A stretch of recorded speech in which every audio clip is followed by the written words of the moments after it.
So the other day I released a video, and on that video, somebody said something that was interesting. I just wanted to, let me pull it up for you real quick.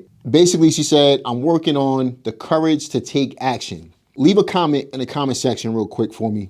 Let me know how many of y'all are struggling. Like, you feel like you could do this, but you're really struggling with just taking action. Like, just getting out there and actually doing something, right?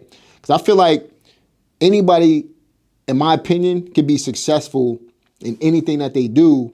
But I think what holds them back is fear of the unknown. Not knowing if you're actually going to succeed in what you're looking to accomplish. So I really wanted to talk to y'all heart to heart today.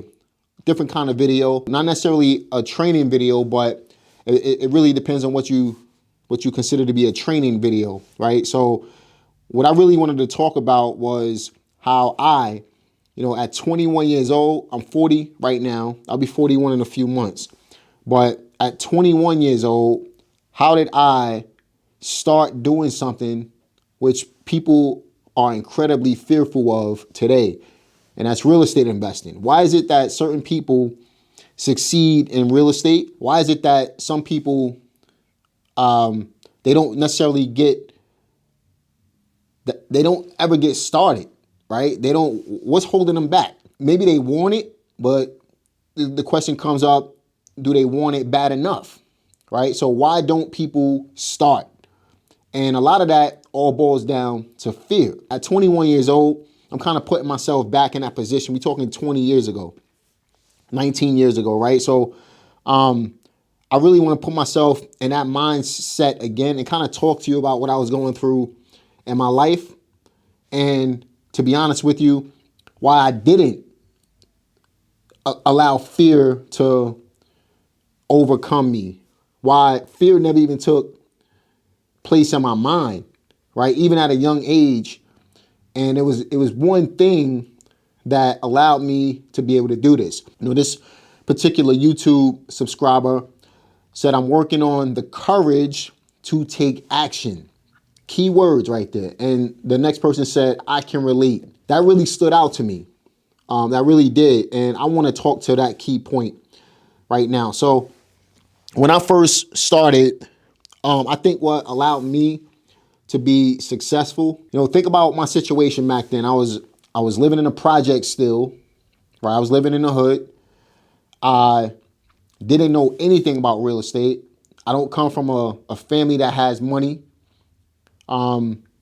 If you had a city job, again, I grew up in New York, but if you had a city job that was paying you benefits, you was considered to have a little bit of paper going on. Back then, I saw people who had the job with the benefits still kind of running the rat race a little bit. For me, I didn't want to live that life, right? I wanted to be free. That's why I talk about having time and freedom on my channel. If I was going to a 9-to-5 job and I was doing it because somebody was paying me for my time, and then in turn, they was offering benefits, to me, that's not the real way to wealth. For some people it is, but for me personally, it wasn't. So I'm not knocking somebody who decided to get out there and get a job for their family. If that's what you got to do to take care of your family, that's what you need to be doing. I'm talking to the people who are fearful to get started on doing something that is alien to them. It's something that they've never done before, and how they can overcome their fears to be able to do it. So again, just kind of not to get off track, getting back to what I was talking about. I'm 21 years old, no experience, no background, no money, no credit, all of that stuff that you hear real estate gurus talk about. I was that guy, right? I needed something to happen. I think what allowed me to really get started was not thinking about my fears at the time. I think when you sit and you really think too much, you could think yourself out of a situation. I think a lot of people fail from that, right? A lot of people have a problem with overthinking too much. They feel like they got to know everything before they actually try it, right? Not knowing that when you actually try and then you fail a little bit, then you push to the next step and you fail a little bit. What you doing is you're failing forward, right? So you're gonna literally make mistakes until you succeed. The real mistake is not actually starting and then hoping or wondering some miracle is gonna happen around the corner. That's not how this thing works. In real life, the way it works is you don't think about the fears and what could potentially happen, because I get a lot of those questions too. What if questions, right? What if the seller says this? What if my buyer, I have a house under contract, my buyer backs out? It didn't happen yet. You address that situation when it happens, right?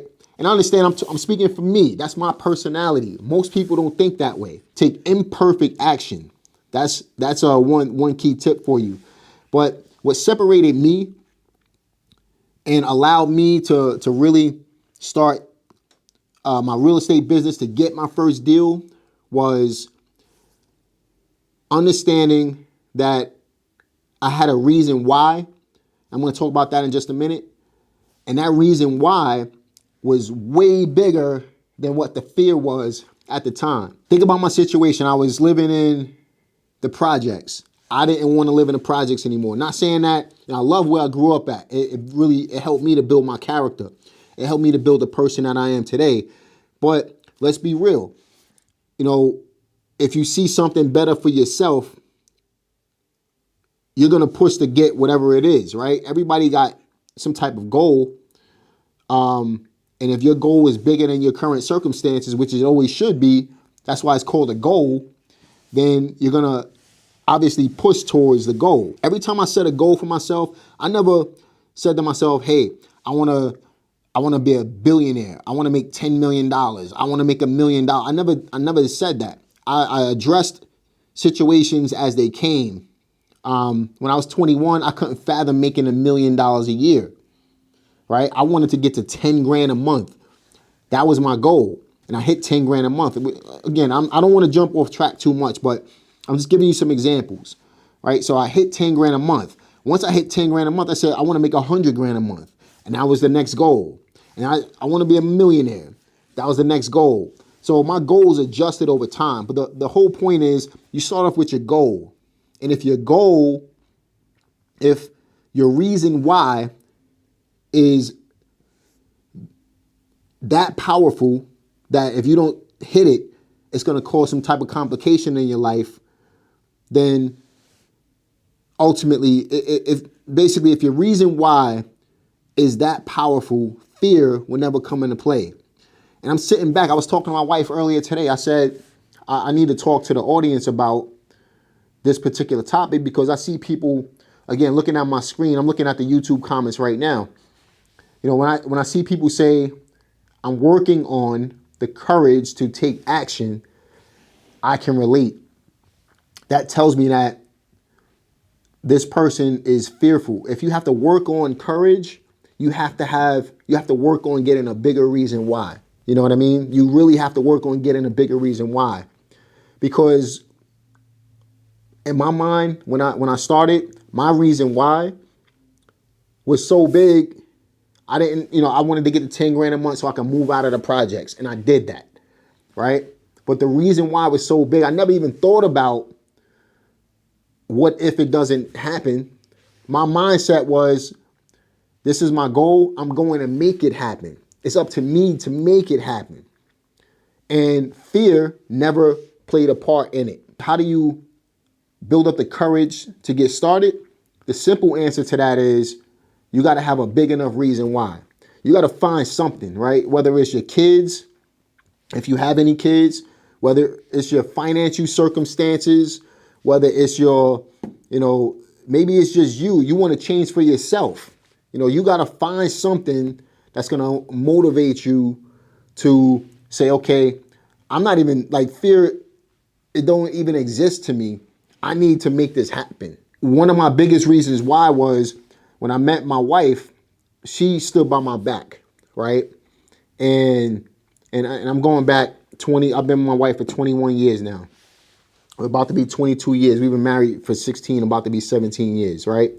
When I met her, I gave her the option. I said, if you have my back, you will never have to work a day in your life. And I kept my promise. That allowed me to put enough pressure on myself to make something happen. It wasn't just me anymore. I was taking care of somebody else. Now, I'm not getting into the conversation, should women work and all this other stuff. That's not what this is. That's not what this video is all about. That's, I think women have they can make that choice for themselves. If they want to allow their husbands to take care of them and all of that stuff. My wife is a hard worker and she takes care of the household as well.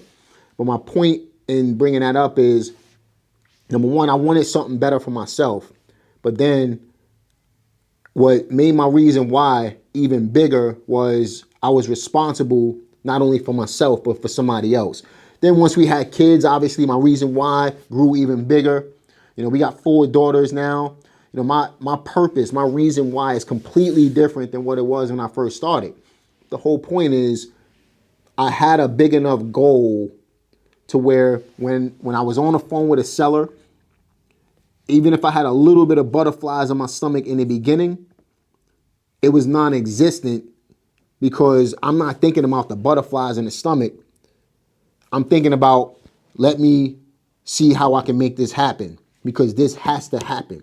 So when something has to happen over something you hope to happen, if it has to happen, it's going to happen. You're going to find a way to make it happen. If you're hoping for it, it's never going to happen, because that's when you're going to allow your fears to kick in, right? So a couple of things that you can do in order to really overcome your fears. Don't try to overeducate yourself, because if you try to overeducate yourself, then you're just going to continue to have more time to think, and you're literally going to think yourself out of the situation, right? And you're going to continue watching YouTube videos.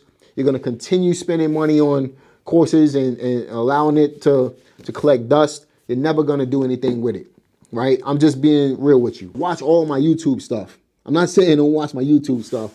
You support the channel when you keep watching, and make sure you hit this like button and subscribe to this channel too if you're not. Even if you don't want to make $1 million, you just want to make enough just to take care of your family, right? I teach time and freedom, right? Even if, hey, I need an extra $5,000 a month because my kids have to go to college. What's your reason why, right? Find a big enough reason for you to have to not think about fear. You gotta not worry about over-educating yourself. Don't try to be perfect. Get a little bit of knowledge. I didn't even have that, to be honest with you. When I first started, I didn't read a book to learn how to do this. I just figured it out. I started talking to some people and said, yo, how do you do this? So let me, my YouTube videos be your, yo, how do you do this? We set a goal to put out more YouTube content so that you can benefit from it. And we literally set that goal, 2 weeks ago, and we already putting out, if you haven't noticed on my channel, we're already doing it. I'm not thinking about it. We just doing it. If you're not trying to be perfect and you're taking imperfect action, which I'm going to get to that in just a minute, that's going to change the game for you within itself. Second, set a goal, something that doesn't involve you. Make it bigger than you. And then that fear, even when you're on the phone with that seller, or you thinking about if the buyer is actually going to close, is not going to be existent. You're going to learn as you go. Who cares?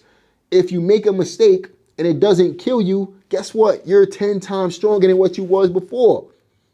So stop worrying about, and it's easy for me to say it, but it's really hard for people to understand it, understand the concept.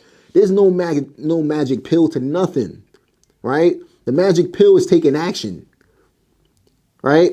So you got to stop thinking about stuff too much. And you got to have a reason for wanting to get up.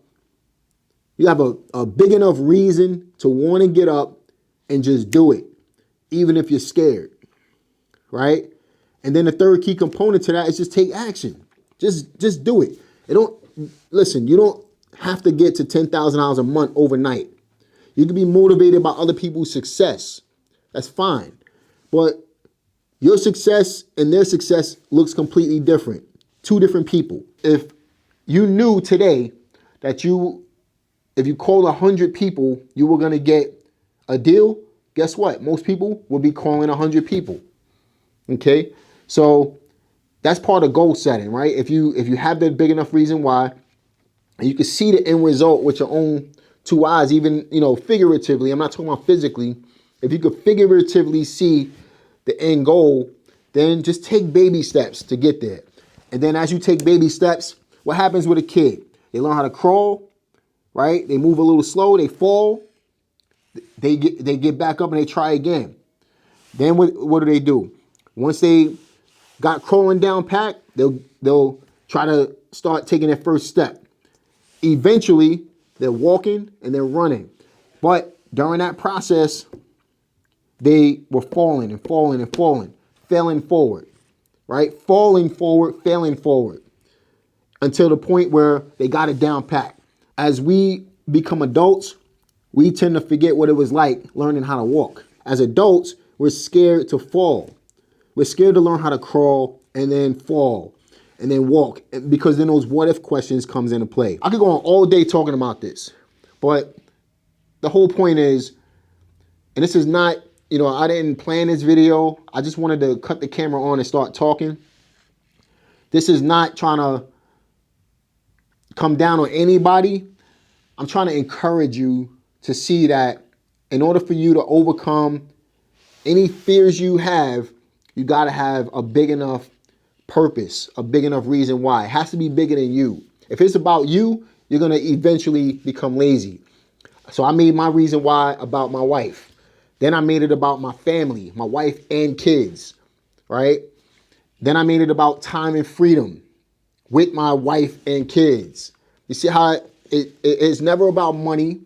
Money might be somebody's motivator. It was never my motivator. My motivation is time and freedom. And naturally, money is going to come along with time and freedom. More people need to see videos like this. And at the end of the day, if you support this channel by hitting that like button and subscribing and sharing and commenting in the comment section, more people will be able to see videos like this. So I hope y'all benefited from this. I'll talk to y'all on the next one. Peace.